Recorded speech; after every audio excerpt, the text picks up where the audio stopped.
Ma Mission TV, le miroir du monde. Nous n'est tenu à respecter un ordre manifestement illégal. Si le président n'a pas qualité de créer une crise et qu'il a créé pour dissoudre le Parlement, l'article 148 dit ceci: en cas de crise, premier point, pas entre le président et les institutions, pas entre le président et un ministre des Finances. 148. Non, article 148. Crise entre le Parlement et le gouvernement. Or, lorsque le président dit, si on continue, on me pousserait. Alors, mon frère Félix Tshisekedi, kata alliance ayona Kabila, ezali soni pour n'ambo quelqu'un mosali, libala ayona Kabila kata ngo. Alors, asili ma conséquence na ye. Bakome na nje mpome batabila ko benga na Félix. Oh, étant donné que Banyamulenge batwana ba benga Banyamulenge ba congolais té. So quand on dit que bazali ba congolais ndenge président utu koloba, danger à lobby c'est que bakoya ko vendre na convention de Suisse en 1855 pour dire toute nation a droit de devenir un état. Ils vont revendiquer autonomie. Il y a territoire wana mboka ekokatana et puis ekei soit ba commissaire en état autonome parce que sont des identités autonomes, soit ba bambiango. Non, déclaration président lobby et ça sérieusement grave. La constitution est claire que la nationalité congolaise elle est une et exclusive. Elle ne peut pas être détenue concurremment. C'est-à-dire que la nationalité congolaise ou la nationalité rwandaise. Tokobeka bango babanya Rwanda, bao bauta Rwanda. Mwenyamulenga zakate. Bazaka babanya Rwanda, mwenyamulenga alite. Donc Félix ezali pona ko sepelisa Kagame na Kabila pona ko sisa mission na Kabila tikela kienda lobete babanya mulenge bali ba Congolais. Ça c'est que pour ça ba Rwanda ezalinde ko boto la biso eteni ya mabele pe ko sangisa na mboka na bango. Na science politique bakubenga ngo balkanisation te, bakubenga ngo expansion, conquête et annexion ya ndambo ya mabele na biso na mboka na bango. Et que na revenir du socialisme, est-ce que déclaration Félix à Lobibongo, est-ce que d'office il attribue la nationalité par Batouana? Parce qu'ils sont déjà congolais. Nous sommes allés aux élections, ces gens-là, qui n'ont pas carte d'électeur, ils ont voté. Mais l'autre qui exclut Barondéni, la cartographie n'a pas. Félix est à Salé, ils allaient haute trahison. Félix est à Salé, c'est un gars qui va commencer à Akenda na Lumbango, la danger. Ça c'est trop banal. Après c'est exemple à Bazombo Batikali jamais que le camion a belé à Congo. Bandeko FCC baza inconscient. Il joue avec le feu. Salut na bango. Ezali Félix Tshisekedi ndenga ndimi to sangana na bango. Non, les programmes que nous utilisons aujourd'hui ont été votés par ce parlement-là. Mais à ce moment, avant le gouvernement Inukamba, après Inukamba, on a comment bloquer Mboka. Le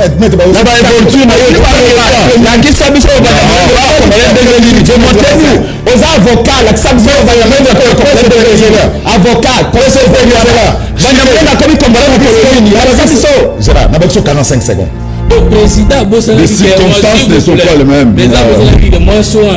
Selon le président mondialement, c'est grave. Et qu'un ministre s'oppose, crise électorale Nezali. Quand le président de la République va dire devant l'Assemblée qu'il avait déjà instruit au ministre des Finances, après ça va basketteur, jusqu'aujourd'hui, Azako exécuté des crises électorales Nezali. Vous comprenez? Bino, Banyamulenge, Congolais, Balingi Binote. Il y a combien de groupes? Bino, merci. Donc, vous venez de dire que ce que le président vient de dire là, c'est une haute trahison parce qu'il vient d'affirmer le contraire de ce qu'il a affirmé il y a peu. Par Congo et Angola, Congo et Brazzaville, Congo et Congo Brazzaville. Et ça que Kolo Mongo, mais Katine, frontière, c'est différent na Banyamulenge. Bazana yo origine mon côté. C'est quelqu'un là, ça ne va pas lui échapper. Ça ne va pas lui échapper parce que cette assemblée montée de toutes pièces, ça doit être dissoute. Mais côté là que un Chada est d'abord qui ou à côté Mboka en fait, à côté on a banane. Chada est qui? Il dit kaka, attends que na tombe tout le monde a Chada a côté Mboka. Constitution Félix Azali pour exploiter les lots. il y a une constitution bino FCC Boussalaka. Constitution te papa. Oyo botaya sur mesure pour la Kabila. Lelo Félix a exploité constitution wana et yo sala bino passi. Tango yo zolo ba 18 ans, ebiki na 18 ans na Vital Kamerhe va dans la kati. To bosane. Mais ngai na 18 ans na dans la kati parce que ngai na koti juste na alliance ya ko na ba élection. S'il vous plaît. Ngana koti Kabila Salongo président FCC c'est pendant l'élection. Actuellement la Congo, Bolinga T, c'est Félix qui est le président de la République. Ma mission TV, le miroir du monde. 23 janvier 2020, Batata, Bamama, Bandeko, Mbote, Bipai Biso, Bozuli Baku ya Kolanda Biso, Nazana Esengo ya Koyeba ke Boza Ebele, Liboso ya Baetano Nabino Ike, Pona Kolanda, Canal Presse, Oe Kangi Masolo, Awa, Nakati ya République démocratique du Congo, selon sondage, Canal Presse des Oumene, Naba émission surtout ya politico, Oe ya débat, Tembe Atamu Kezalite, Natamu Oyo, Zoa Télécommande, Yo Boaka, Yangona, nous parce que ailleurs, à Saint-Instant, il n'y a absolument rien. Tikala branché na canal qui télévision, mingi pena na canal presse, okozwa banalise à kitoko, débat à kitoko, makanisi à kitoko, kaka na canal qui télévision. Équipe technique, bazawana malgré embouteillage, oeza lelo na tongo, na ville provinciale Kinshasa, merci na yo Msimbi ya Mavinga, merci na Serge Makoso, merci na Koupar Bola, mwana ya Vea, merci na Samson Ilunga, merci na Joël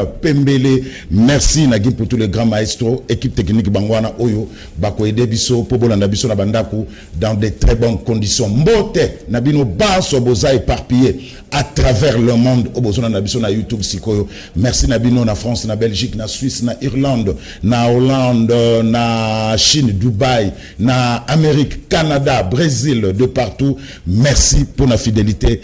Paix. Confiance. C'est parti pour les 45 minutes direct na Canal Presse où on a plaisir de vous présenter bien avec impact na idéologie. Quelques informations. Après Vatican, Londres, Félix Antoine Tshilombo Tshisekedi a commis depuis mardi na Suisse et pas Iwapi a participé qui na forum ya économie où éco regroupé ba chef d'État et belé il a monde Félix Tshisekedi a bon na Suisse sauf imprévu le chef de l'État rentre demain vendredi à Kinshasa. Soki okei na lycée, na collège Boboto, lycée Kabambare, na collège Bonsomi, na commune Yanjili, kuna ba enseignant bako exiger na ba parents, ba frère motivation pe bazo menacer ko boycotter ba examen. Boyebi ke bana ya secondaire sikoyo ba za ko préparer ba examen, ya premier semestre na ba école mususu e ko bana déjà lundi kasi na collège Boboto, na lycée Kabambare pe na collège Bonsomi, na commune Yanjili, ba parents baza ko exiger ba enseignant balakisi ba ko exiger na ba parents ba frais ya motivation sinon te baza ko menacer pour ba boycotter ba examen. Alors na sport week-end show pour na ba équipe ya biso ya République démocratique du Congo na coupe interclub ya CAF lobby vendredi na 20h heure de Kinshasa na Égypte tout puissant Mazembe okutana na Zamalek pour la 5e journée à Champions League africaine. Tout puissant Mazembe déjà qualifié avec 10 points. Samedi na stade de Martyr 20 clubs match à formalité na GSK Kabylie 20 clubs déjà éliminés avec un seul petit point. 20 clubs pour la 5e journée le samedi na stade de Martyr. Dimanche 14h heure de Kinshasa na Zambie Darikle Motema Pembe à l'assaut. Il y a banquier, il y a Zanaco pour la coupe, il y a Confédération africaine, il y a football. Darikle Motema Pembe 7 points, une défaite est donc interdite pour la Darikle Motema Pembe à niveau à Zambie à défaut d'une victoire. Darikle Motema Pembe qui sait très bien voyager à Kourou même son match nul à ce moment-là équipe est à 8 points et puis contre Isaïe à Benin Awa Darikle Motema pas gagner pour la qualifier. Voilà quelques titres, quelques informations au Glanaki Lelo Natongo. Alors, l'actualité oblige. Boyebi Kemikolo ezali kambo ya Bic Rouge, il y a dissolution, il y a parlement, affaire Banamulenge, propos chef de l'État devant la diaspora congolaise na Londres et défrayé chronique na ndenge a défoité. Lelo beaucoup d'images na Canal Presse à Lelo trop de réactions bokolanda yango. Tokobeta ntoto et tout na banani pour la première fois na Canal Presse na zana esanga oyamba mfumu toto ona pesie mbote mingi. Voilà, Prince Mpenge. La Mouka, Prince Mpenge Mbote. Mbote Ndekozul. Voilà.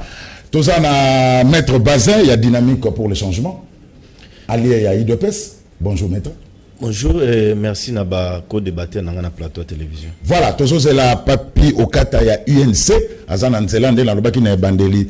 Trop embouteillage, et ça m'a cassé mingi, na ville, province, il y a Kinshasa. Alors, avant de continuer l'émission, Nabiso, Serge Makoso, 1 minute, il y a propos, il y a Félix Antoine Tshilombo Tshisekedi, na Likambalobaki, il y a Babanya Moulenge, Bazaba Congolais. Toke Serge Makoso. Baza kokoya bandeko na biso banyamulenge babi bozonga epa na bino na Rwanda. Mengana ningi naloba boye.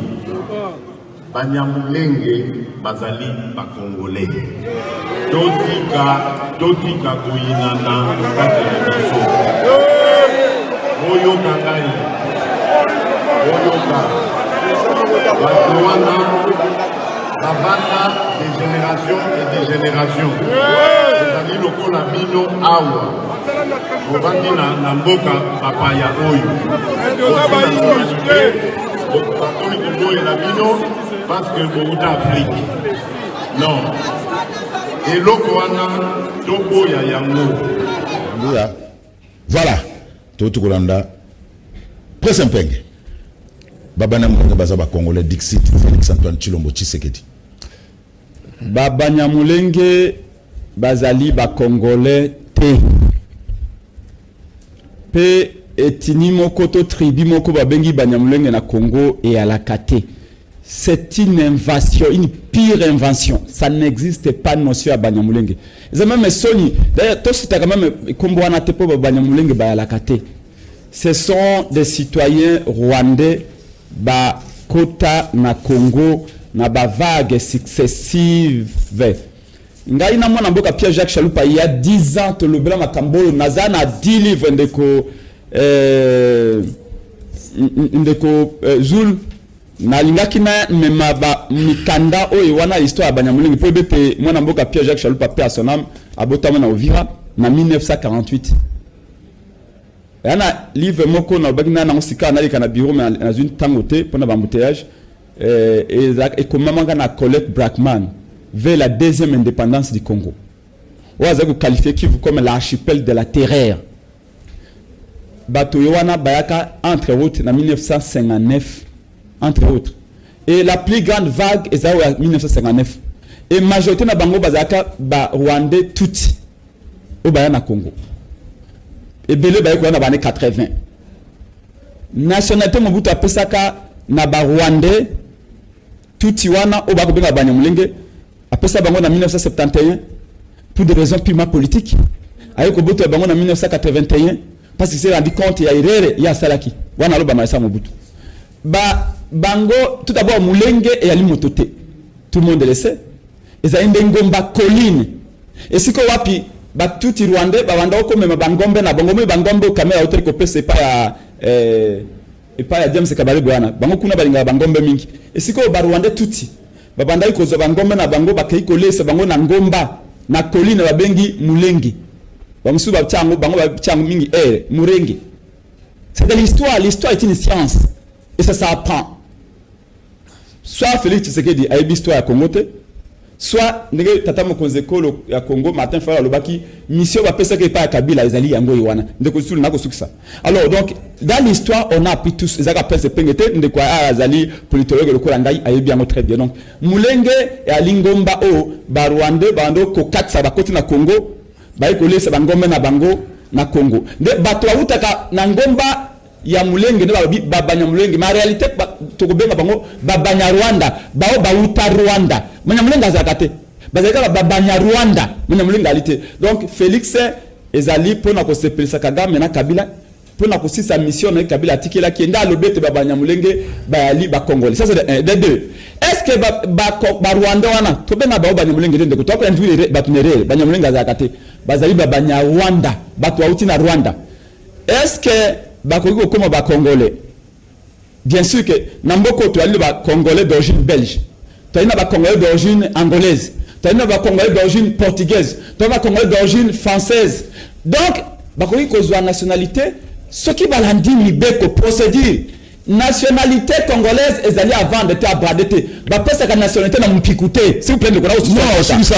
nationalité bapesa na mpikute loko somba nguba na mpiko o nationalité bapesa na banyamulenge to babanya non bali ko pesa ya Rwanda nationalité congolaise na mpikute soki Rwanda alinga comme congolais akoya ko senga procédure yali individuelle balobi constitution ya Congo le bete o ya botaman avant 1960 avant litozali pendant le kuta conscient des faut vieux lobby que oyo etini na ye to tribu na ye ezalaka avant oyo komi Congo na 1960 balobi tete o bato banso balaka na Congo avant 60 bakotoma automatiquement Pierre Chalupa toi que c'est important à quoi on a prison de Chalupa abotama na 1948 na po ya Kalundu na Odira mais ba auto tchena prison non ba konela que la 5 baba mondela cause ya congolais. Est-ce que vous avez dit que le Congo va bien moulingue? Merci. Donc Félix a falsifié l'histoire pour nous se faire Kagame au moins de Bawololi pas Taliban na yimoko bataille de peste bango ba être na salle Bawololi la réponse c'est madame Azui yango ewa. Alors Fumutoto mais problème à Banyamulenge Mobutu il y avait un directeur de cabinet à Mobutu, il était mon Moulenge, donc le problème à Moulenge ça ne date pas d'aujourd'hui et ça problème quand il a déjà pris à Mobutu pour Mobutu après sa bonne nationalité zaïroise. Oui, merci beaucoup, Ndeko Jules, pour te répondre à la question. Tout d'abord, tout soit Ndeko Kulubelo, comment vous avez Coca-Cola. Moulenge, eza mabele, ngomba ya Congo. Banya, na Kiranda veut dire bateau. Banya Moulenge, ça veut dire les gens de Moulenge. Bateau, bavandi na montagne ya Moulenge. Donc, Moulenge, ezali epai na biso. Kasi biso na 400 soki combien etini tolobaka na Congo ezana etini moko te babenga ka batu banya na ebite soki sale netini kela biso to benga ka basi basi batoya hein lingala balobaka ba pende baluba ba Congo mais bango na Kinyarwanda nde balobaka banya ça veut dire les habitants ou les gens donc comme batu wana bavandi wana babenga mibanya ça veut dire baza batu bauti na Rwanda likambo ali boswango wana mais likambo mibale ngana kokene na polémique te na lingina lo ba conséquences nini ezali na sima ba congolais kondima que les Banyamulenge sont des Congolais. Sima Félix est kondima ndeko au préciser ba congolais bandimite Félix Mutalobi s'il vous plaît. Naïe nous ça l'émission pour nous le baba idée na honte. Non mais s'il vous plaît un peu de respect. Yo le baki na zakal na pression pouvoir te à interpréter malobananga. So vous en promenant Félix oso loba yo moko loba ko sanga ite na lobi boy. Ezali danger nini ya biso kondima que Banyamulenge baba congolais. Na ngonga tozo lobawa. Café moko eza kote Kamanukanda na Rwanda epesi karte ya Rwanda ekeiti kozwa ndambo ya mabela ya Congo ekotisi na Rwanda ba congolais distrait ba koloba il y a vérité ya balkanisation te mboka na biso ezali na poma balkanisation te mais mboka na biso na danger moko leki balkanisation na matata parce que balkaniser veut dire morceler les territoires d'un État à plusieurs États, généralement pour résoudre le problème des nationalités d'un pays balkanique. Mais lorsqu'il est démontrable que pour ça, Rwanda Zalinde, que boto la biso eteni ya mabele, pe ko sangisa na mboka na bango. Na science politique bakubenga ngo balkanisation te, bakubenga ngo expansion, conquête et annexion. Ya ndambo ya mabele na biso na mboka na bango. Mais parce que ba congolais nyoso baza soudé bakoki kolingelo ko wana te parce que pour que balkanisation même si ba impérialiste ba initier ango il faut pas coûter des identités à l'intérieur d'un état qui existe et puis ndambo ya population za kuna et revendiquer autonomie pour que bakabola mboka. Oh étant donné que Banyamulenge batwana ba benga Banyamulenge ba congolais te. So quand on dit que bazali ba congolais ndenge président uti koloba danger à lobby c'est que bakoya ko vanda na convention de Suisse en 1855 pour dire toute nation a droit de devenir un état ils vont revendiquer autonomie. Il y a territoire wana, mboka ekokatana, et puis ekei, soit ba commissaire en état autonome parce que sont des identités autonomes, soit ba bambi. Donc déclaration président lobby est ça sérieusement grave. Alors, merci. Toto. Alors, Maître Baza, sur quelle base les chefs de l'État ont affirmé que Banamoulen est Baza congolais? Merci beaucoup.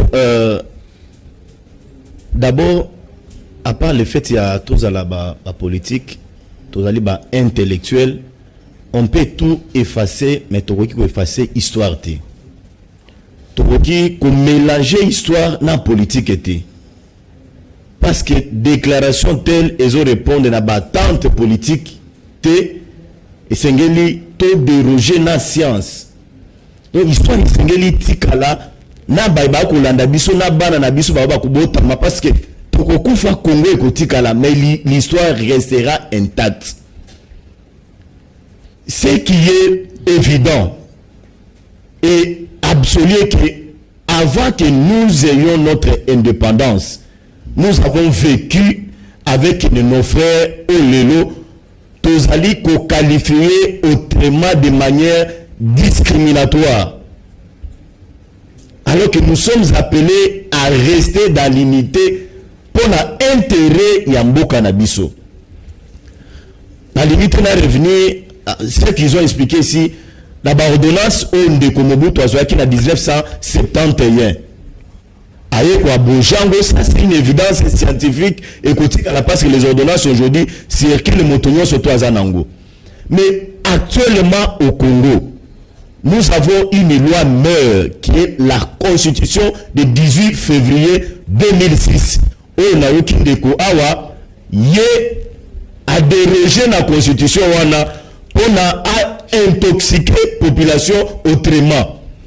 La constitution est claire que la nationalité congolaise elle est une et exclusive. Elle ne peut pas être détenue concurremment. C'est-à-dire aux la nationalité congolaise ou la nationalité rwandaise. Donc ça c'est la constitution dans son article 10. Mais revenons sur les propos du président Félix. Il y a un problème dans la classe politique congolaise. Ils ont une sensibilité moko makasi. Ce qu'on touché au père de l'électorat nayo, soit au père de sillage nayo, soit batoa na bakoyi nayo. Le président a été clair. Bato bazo analyser leur version na mususu. Alors lorsque j'ai appris cette histoire, j'ai approché nos frères Banyamulenge. Je les ai dit bino ba congolais bazali ko yina bino parce que bino de bato bazali ko boma ba congolais. Avant même que le président puisse en parler, Monseigneur Ambongo, Tangwakina Beni, il a réuni la Miss Anaye, il les a dit ouvertement, mais ça n'a pas créé tollé et créé polémique au Tozo Mona Lelote. Pour vous dire que cette histoire de Banyamulenge, ne discriminons pas, ils ont droit. Moi, je prends cet exemple, M. Soso. Les autres qui ont exclu Bango. Prenons le cas de nos frères, les Zombo. Est-ce que ce que tu as cartographie il y a la République démocratique du Congo? Il y a ethnie Tozanango. Est-ce que les Zombo font partie? Mais nous sommes avec la République démocratique. Et Babazape n'a pas institution. Ils sont de contribuer pour le développement Yamboka Nabiso. Mais pourquoi exclure Bamosusu?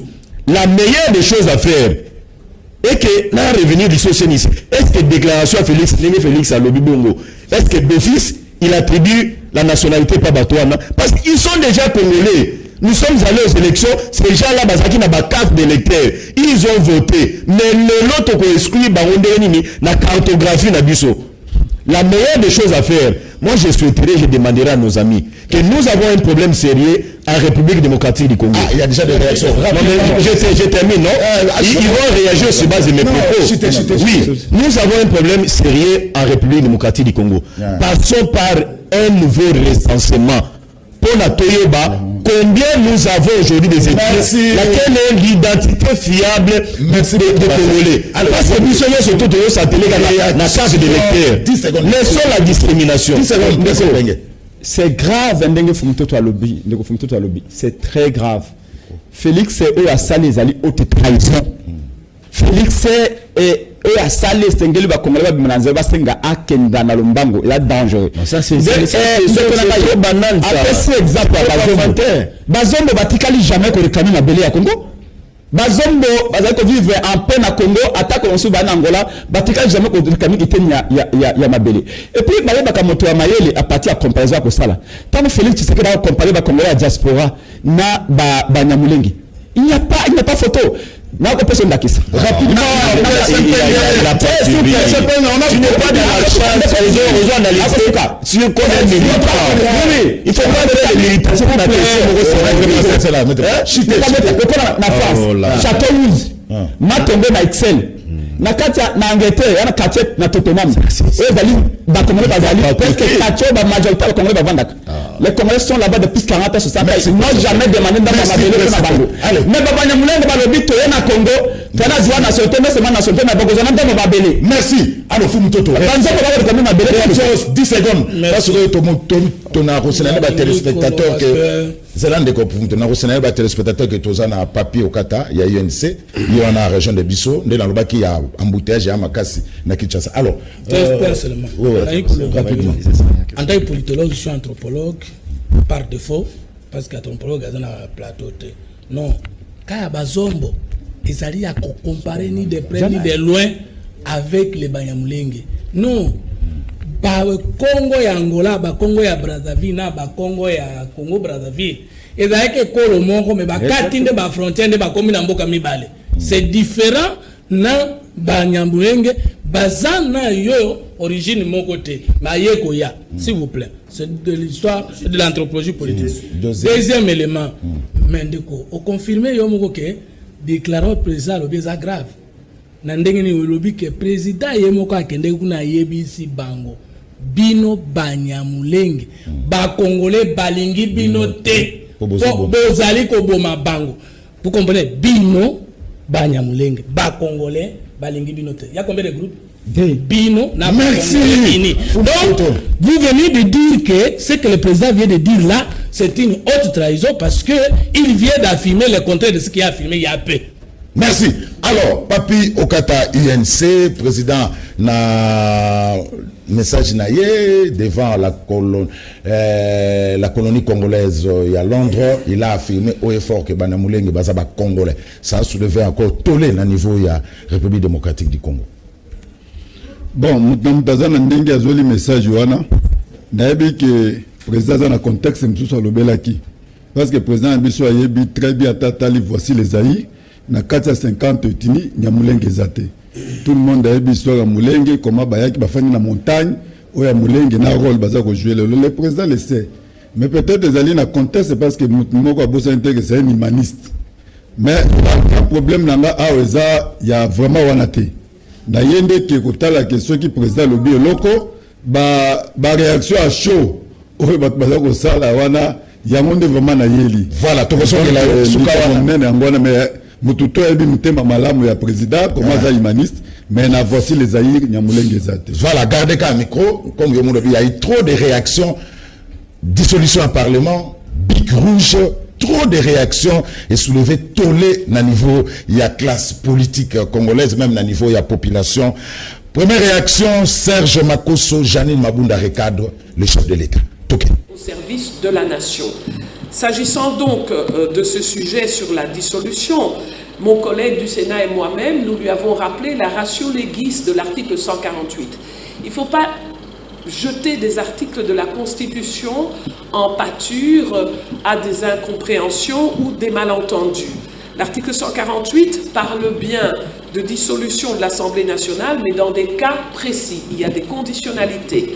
Il faut qu'il y ait une crise persistante entre le gouvernement et la chambre basse du Parlement, ce qui pour l'heure n'est pas le cas puisque les programmes du gouvernement et le budget ont été votés au-delà de notre propre majorité parlementaire. Donc, sérénité en ce qui concerne le dialogue entre institutions. Par ailleurs, selon le prescrit de cet article, le président de la République est invité, dans le cas de cette crise, à consulter le Premier ministre, le président de l'Assemblée nationale et le président du Sénat.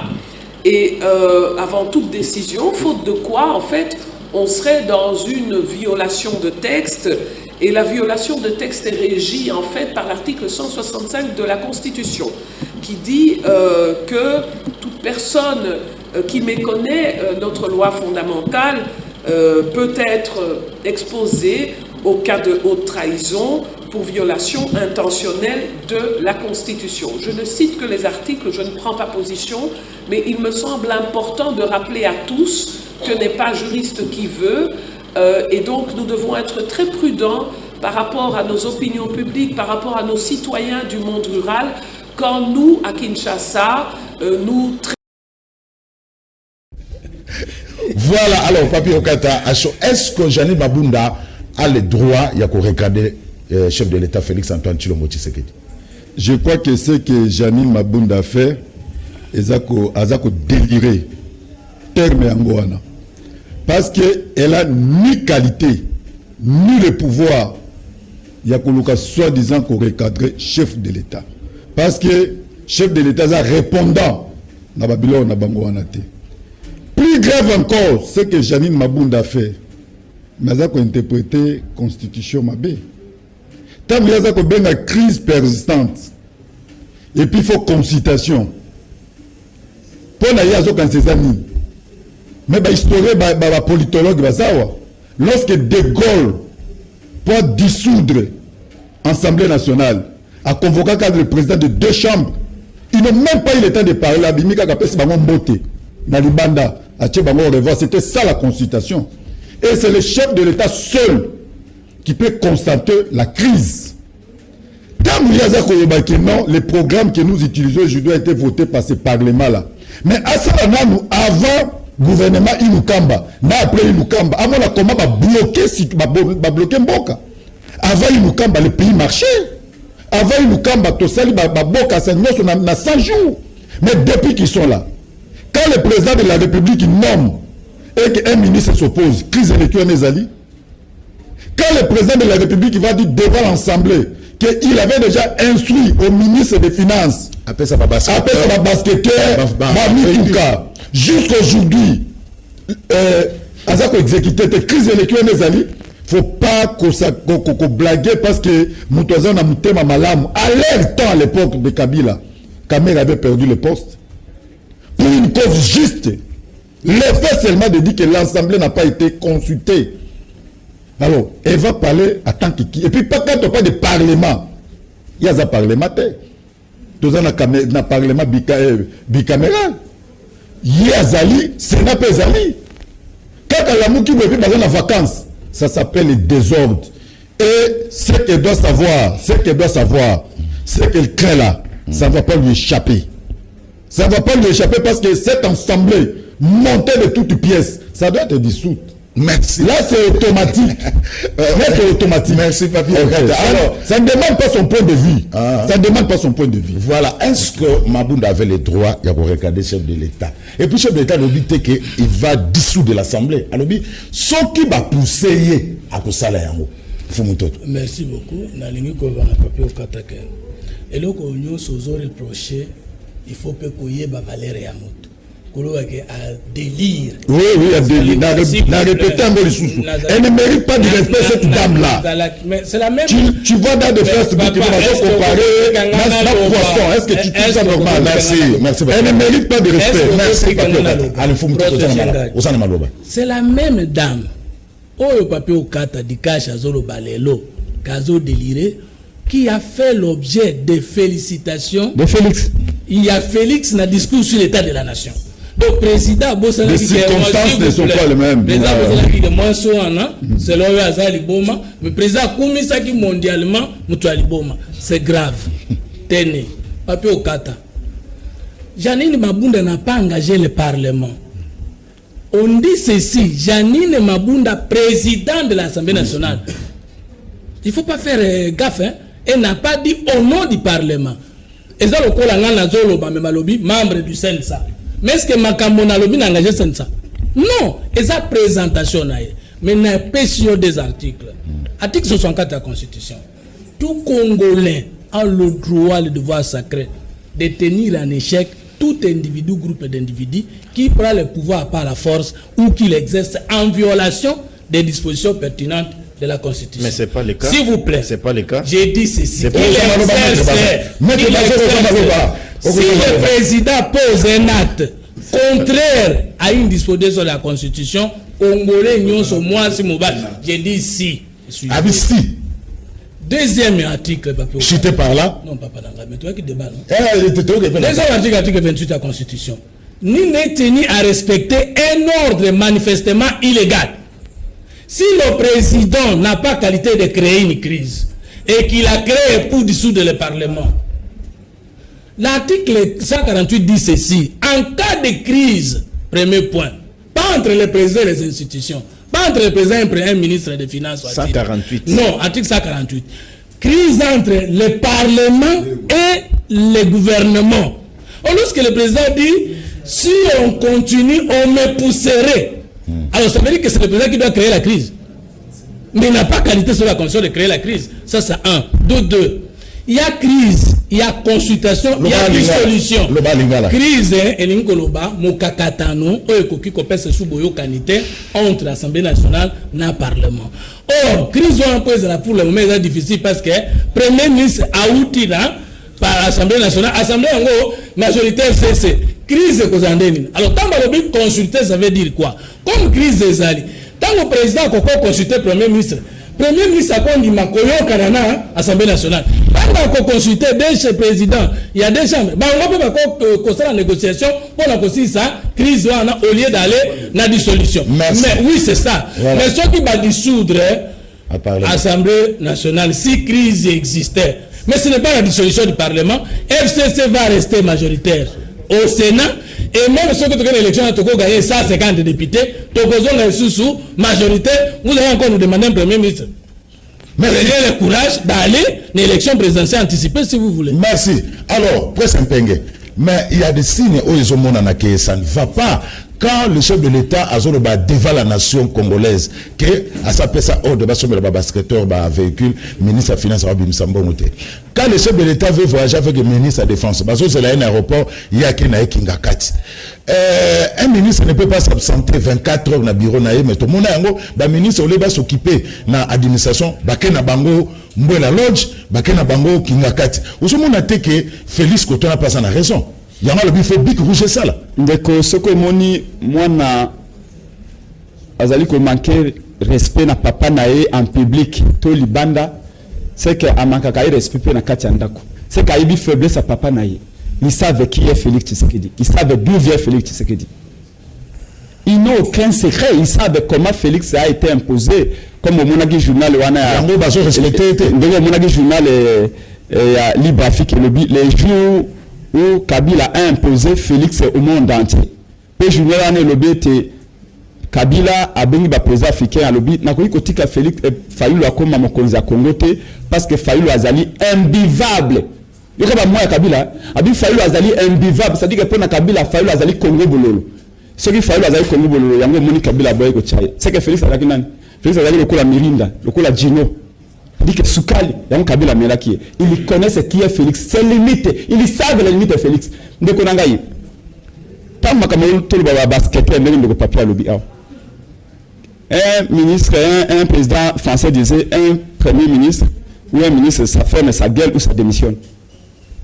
C'est lui qui est chef de l'Ibolobie. Ou avant de l'ordonnance, il y a cause de la décision. Il y a le gouvernement. Oh, il y a boy qui peut s'embonner pour la basketteur. Félix Arosani, à cause de la décision, il y a c'est yem ta salle sur l'éloge.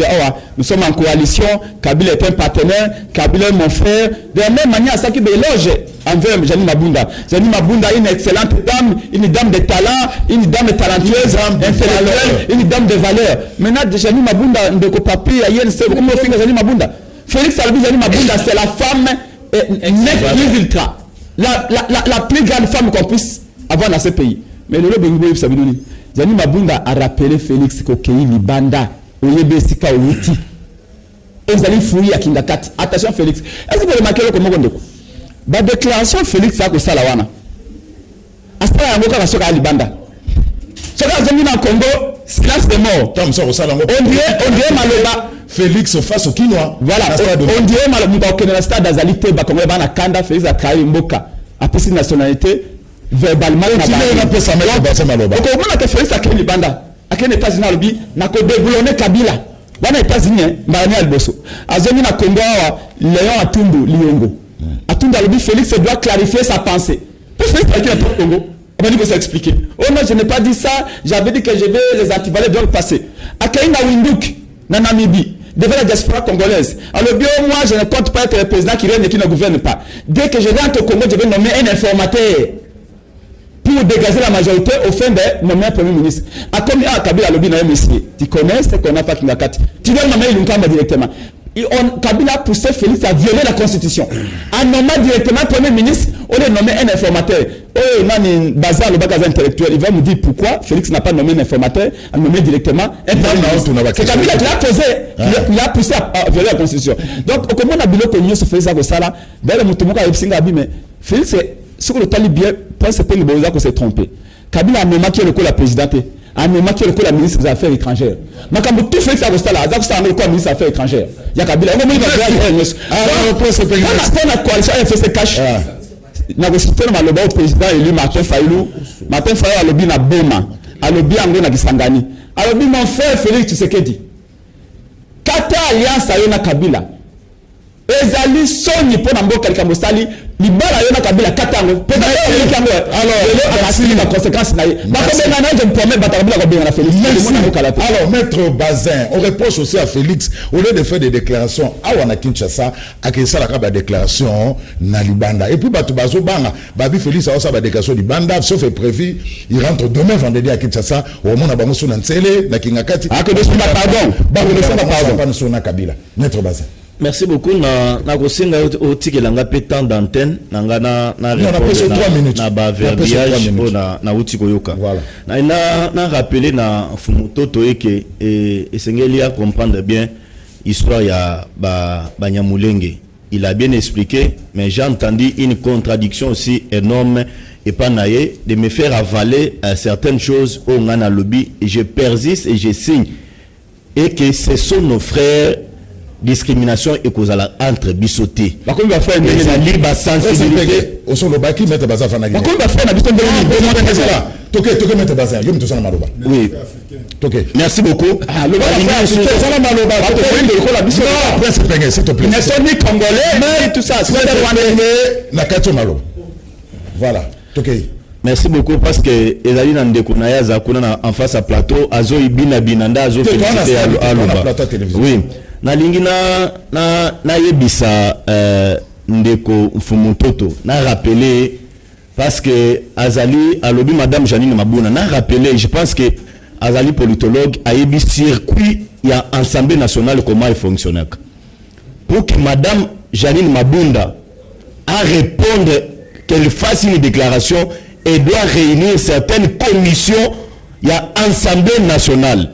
Donc, elle n'a pas qualité, il y a pour engager Assemblée nationale sans demander avis. Premièrement, il y a bureau, sans demander avis. Deuxièmement, il y a le président de la commission où va aller constituer l'Assemblée nationale. Et que l'Assemblée nationale, le président de la République n'est pas redevable devant l'Assemblée.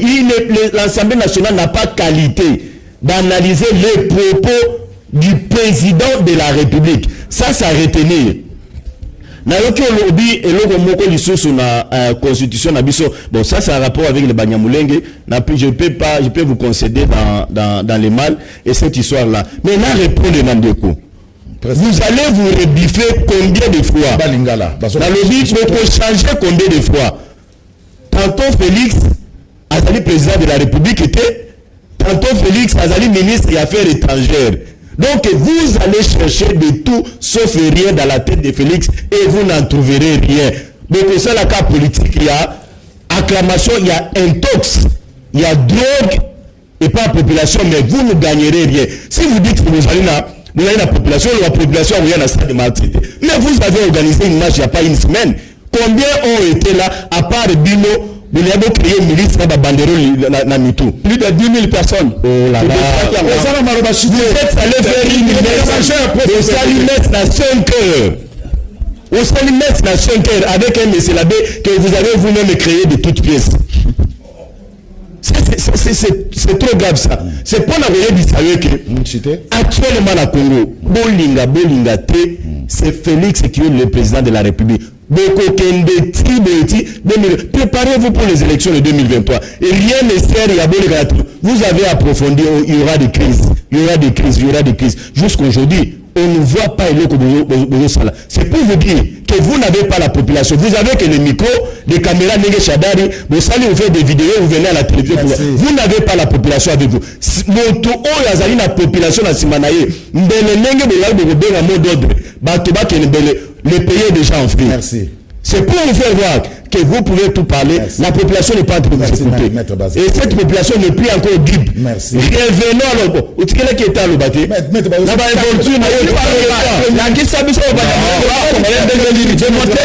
aux avocats, la avocat, conseil de 45 secondes. 45 secondes. Ok. Encore. Oui, vous avez tout parlé.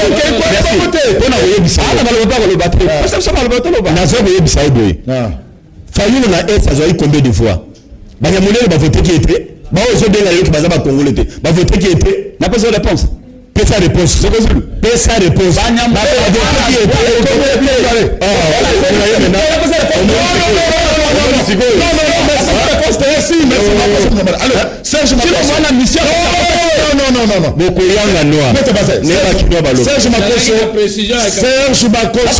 Serge Makoso, député professeur Peter Kazadi répond à Jani Mabunda. Toké. Crise oyo bandekwana oibi bandekwa FCC baza inconscient. Il joue avec les faits. Salut na bango. Ezali Félix Tshisekedi ndenga ndimi to sangana na bango. De sorte que soki lobby coalition oyo ekufi na ibi ndenge nini ba okende na parlement te. Na ibi ndenge nini ba okende na conseil de gouvernement te. Wana il faut baye bango soki baza na inconscience baye ba ke Félix lelo azali bouée de sauvetage pour na bango. Nyonso wana pona bolingo mboka po tolingi bandeko baki mabambangu te ndenge ndeko kabunda lo baki bakende na jeté tolingi biso nyonso fanda to bongo lande bizaleli to salela mboka. Mais nous constatons que ba pasteur muko na bakoti ba leaders sociaux bakoti na likamboyo c'est la vérité que bandeko oyo ya FCC bazo bloquer mboka etongama te ekende liboso te. Merci. Wane Zabongo, Peter Kazadi. Non, tout le monde a besoin de l'oba. Chadara lobi so bosimbi yuma moto ke pela na Congo. Serge Makoso toke. Ils expliquent pourquoi bazo landa PCA à Jekamili boyemie. Ça est le côté. Mais la zone où kaka moi faute ya wa et l'autre côté. So ya toyoki et l'autre moko pona ya mabe na koloba to côté et nous allons mettre tout le monde debout et paralyser ce pays.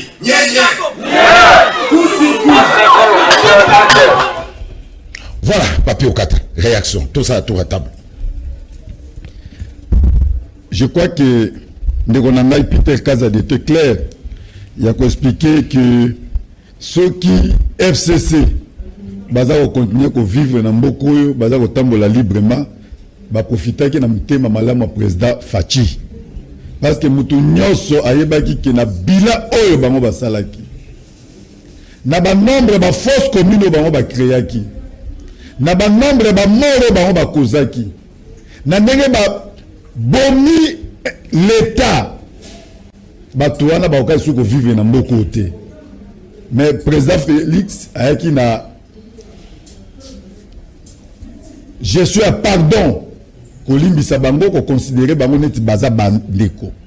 Mais tikana ebisa bo ndeko na ngai ba définir so bazo sala nezali orgueil ridicule. Président il y a ici ba nyonso kaza na stylo rouge. Conseil des ministres c'est vendredi. Total à l'issue comportement la bango bino moko boko mona stylo rouge. C'est lui le président. Ce qui a l'obligation émotico, il y a dans la population. Alors, na quoi présent de Konangai Prince Penge, où il y a tolo na ville à 12 millions d'habitants, que une opposition et que de réunir 10 000 personnes. Nous avons 10 000 personnes dans la structure, dans le recrutement, dans la salle chaque mercredi. Mais Bango, dans la ville, il y a 12 millions de personnes. À l'Obia, ils ont réuni 10 000 personnes. Alors, c'est déjà que ça déclare à Bango, c'est une opposition qui n'a même pas connu ta croissance. Et ça veut dire que la naissance n'a déclin. Alors, il faut le comprendre dans ce sens-là. Alors, à ce qui concerne Chadari, tout de suite, au Messani, dans Babylone, on est Zangitina. Aux hommes, côté là que, un Chadari d'abord qui? Oyo akotia mboka en fait, akotia wana banani. Chadari qui? Isiki kaka, atanga soki na tombo ki na bimisi batna nzela Chadari akokima mboka oyo. Alors, ce sont des gens oyo ba commis déjà na fièvre à départ. Je crois que baso a besoin de vivre dans mboka côté parce que président Félix ba congolais nyonso baza kozela stylo rouge na ye. Ba congolais nyonso baza kozela a dissous de parlement nommé wana. Ba congolais nyonso baza kozela tant pis on va de konanga fumutoto FCC bango to ngeki to vivre na bango. Au moins to vena bango plateau moko. Mais to ndimi ko vivre bango moko ba boy ko vivre na biso de konangai. Au moment opportun lorsque le président va se prononcer, je crois que nous avons ko nzela na aucun. Voilà, fumutoto. Donc pendant que Prince Epenge et les autres Bazolo, Félix Tshisekedi nommé. Vous dites que le Parlement a été nommé. Mais vous donnez les arguments. Vous avez Prince Epenge que même le président Nabino a nommé. Non, c'est grave. Félix Tshisekedi est le chef de l'État. Et Seigneur Topé, c'est le compé respect. Pena koki ko sepelate ba bloqué parce que blocage et cause la naïete et cause la blocage contre Mboka. Ça c'est mon point de vue en tant que moi na Mboka. Mais n'ingo boy. FCC et Gérard 18 à te papier au 4. Tango yo zolo ba 18 ans, et que na 18 ans na Vital quand même va dans la 4. To bosane. Mais ngai na 18 ans dans la 4 parce que ngai na koti juste une alliance ya ko na ba élection. S'il vous plaît. Ngana koti Kabila Salongo président FCC c'est pendant l'élection. Mais à 18 ans on a Vital quand même na 4. Là musique tout na 4. Est-ce que vous avez bango to bosan? S'il vous plaît. Ah voilà tribune. Voilà tribune. Voilà tribune. C'est que le peuple congolais soit conscient. Dans le hôtel mais la mabena yo libanda. Donc mengana ko libanda te ba tikalo be bisate. Merci. Deuxième élément na lobana bino. Ordonnance à président fona lobelo ko na po to profiter na lingala. Article 81 constitution lobi boye. Ba ordonnance à président nyonso. À part ordonnance article 78 de la constitution. Sengeli a nommé premier ministre. Ordonnance article 83 84 Sengeli a investi ba gouverneur. Na ordonnance Sengeli a décoré ba ordre de repas nationaux. Toutes les autres ordonnances du chef de l'État et Sengeli est dans la contre-saint. Il y a premier ministre. Article 81.6, c'est-à-dire pendant qu'on nomme Bakambi à l'entreprise publique et Sengeli contre ça, il y a premier ministre. Et puis, article 91 lobby, et ça président Mtokopona Batoana, mandataire et les autres, il faut premier ministre proposer, peut pas débattre dans le conseil des ministres. Alors, Yebi Sangaï, ministre Nani FCC, à mon avis, président joue ordonnance régulière, c'est-à-dire ordonnance conformément à la constitution, peut aboyer Kotosango. S'il vous plaît. Dédé. Pardon, Tolobi FCC des Amabé. 15 millions de dollars au Tozo Luka. FCC Mtazuango. Conseiller à président de la République à Kotaki na Boloko. FCC Mtache. Gouverneur Nani ya Kasha Zosala Musala Malamu Koleka. Mouyej. Gouverneur ya Kasha Nani ya Zosala Musala Koleka gouverneur ya Okatang. S'il vous plaît. Mabé zan FCC et zan Akash. Bola mo pesa na FCC za na cash. Bosa la fuite en avance te. Bokambi mboka. Outu kolobawa bosaki basoto muto. S'il vous plaît. C'était un football économique. Mbongo bo misaki na programme à 100 jours. Autorité budgétaire na pesa une autorisation mbongwana. To ko évaluer en ndenge nini. Et ça crime parce que respecter 4 principes te. Nani engagement, liquidation, ordonnancement na au pays. Merci. Moi, on est respecté. S'il vous plaît, si vous êtes une minute, 45 secondes. On peut dire qu'il alors, papier au Canada. Si vous avez une coalition, Kabila Mutosuni, vous pouvez attendre 20 ministres du gouvernement. Merci. Si vous avez une coalition. Merci. Merci pour merci pour Mutoto. Alors, dis pour tout notre train après Sempenge, na maître Bassin. Est-ce que vous avez le mot de la fin? Oui, merci. Mais après, c'est pas qu'on déborde. Merci beaucoup.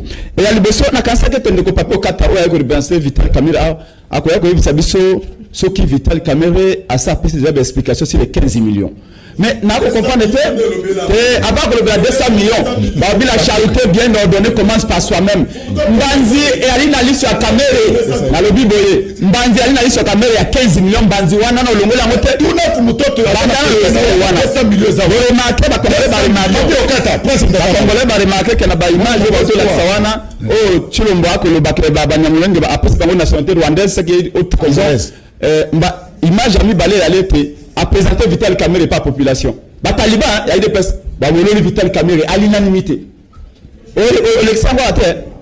Troisièmement, un de papier au kata pour se cahier des personnes. Na Félix papier au kata le bio, mais Félix a zaramuta bolingo peu boboto. Il y a un appel nationalité na Rwandais. Oh, donc si on a dit bolingo peu boboto, au peu nationalité na Rwandais gaboy.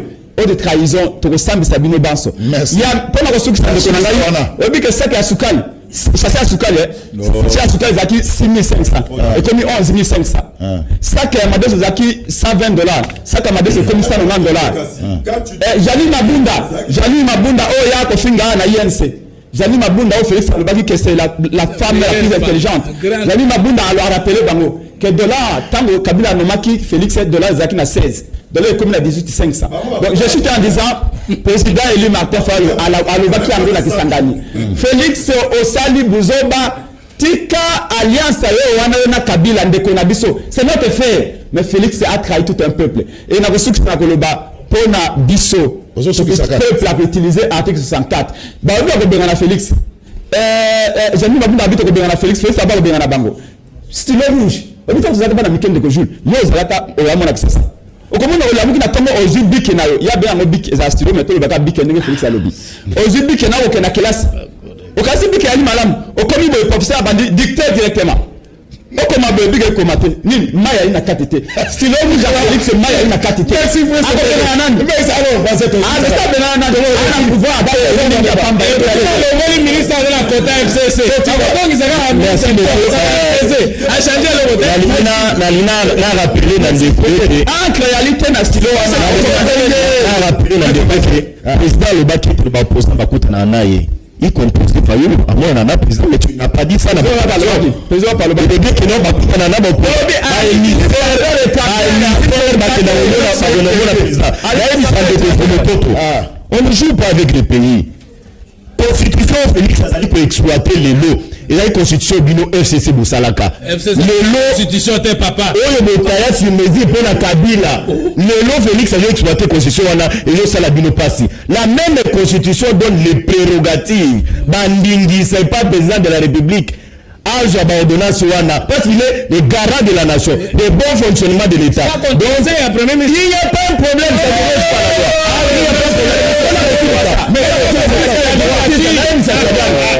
Shadari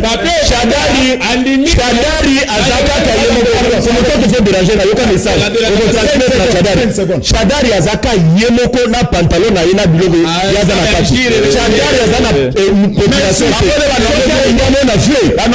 feu a retraverser on joue pas de la population le passé et message jusqu'à présent toko jaseka TV na TNTT toko mi wapi ni nezo ko empêcher Norbert toko kala mingi teza bisote ezande bato ya nini ngo kiputo batamana consulte biso toza prêt bapesa biso canal tokobana na biso na TNT ndeko zulu ba médecin ya riposte ya Ebola na beni 3 mois impayé Mouira Jacques ndeko zulu tunela biso ndeko oyo ya lamuka humanitaire ndeko oyo ya lamuka bakombo oyo ya ba Nirangongo et ça ba congolais bato ba pesa yango maître monsieur Alain ndeko zulu la gratuité et enseignement c'est bien mais pourquoi bazolobela ba conditions de vie ya ba enseignant té on est déplorable, c'est une réalité. C'est que l'événement ménager. C'est que Mpenge a raison. Félix Azobate la Bokonzi na kobomba vérité. J'y sais depuis mon bel. Deko Gilles eza passe comment deko azo sala allusion entre Banyamulenge na Bakongo. Est-ce que c'est normal? C'est normal. Tout le biso ndeko ya UDPS Oyo Fachi azo sala eza combat à 38 ans de lutte destiné pressing Edouard Poba Moutatuni. Edouard Poba. Bilamba, voilà. Bonjour, monsieur Rwakabouba. Monsieur Rwakabouba, dans son numéro au maréchal Mobutu en 1990, confirme que le Rwandais que vous appelez Banyamulenge sont venus en grande partie du Rwanda. Voilà. Prince Mpenge Fumutoto va se rappeler que RDC est en 4 ethnies: pygmées, bantou, nilotique et soudanais. Ndeko Zulu Yebisa, Ndeko Yaïdepes, la comparaison n'est pas raison de constitution française, na yabiso et kokanité. Merci beaucoup. Tshisekedi Ayaki naba Ruberwa te, Nyarugabo te, Bisengimana te, naba institution Fumutoto Azana ba Ruberwa, naba to FCC. Est-ce que Aboudaye en tant que Nyamulenge sont serrés dans le dialogue? Merci, Maître Bazin. Merci pour l'invitation. Merci, Papi Okata. Oh, je te salue. Merci, Prince Mpenge. Merci, Fumutoto. Question à tout le monde RSI, n'a vite à répondre. Allez, merci. Merci. Est-ce que c'est Prenez rendez-vous 21h30 pour la rediffusion. Numéro Moussoussou, lobby 9h15. Merci Nabino, éparpillé à travers le monde. Ndenge, Bo Landa Kibiso, Yafeli Misoli, Nana Bichungobila, Napesio. Ma mission TV, le miroir du monde.